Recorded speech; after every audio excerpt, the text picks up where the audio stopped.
Salam əziz qardaşlar, əziz izləyicilər. Xoş gördük hər birinizi, əziz qardaşlar. Buyurun baxın, bax belə 70 baş birinci qarna qoçun almış damazlıq şişəklər satılır. Hamısı birinci qarna heyvanlar. 70 baş heyvanlar əziz qardaşlar. Duruna kimi də heyvanlar da. Heyvanlar bax belə gedir bax. 70 baş heyvanı göstər. Maşallah olsun, hərəsi bir qoyun.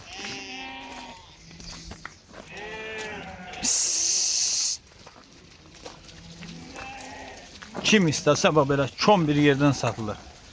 Seçmə qiyməti dəyişir.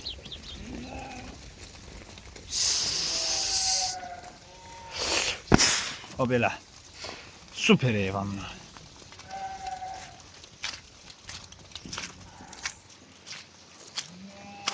Hamısı bunların qoşdan çıxıb. İçində qalar bir dənə, iki dənə, beş dənə belə. Amma belə hadriyat hamısı qoşdan çıxmış heyvanlar. Maşallah olsun, bunlar qoyun boyda. Hamısı da sort heyvanında görürsün.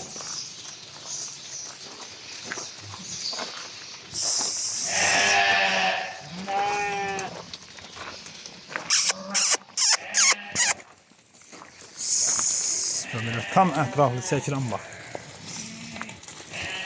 Görsün nədir bunlar. Ay maşallah, bunlara baxın.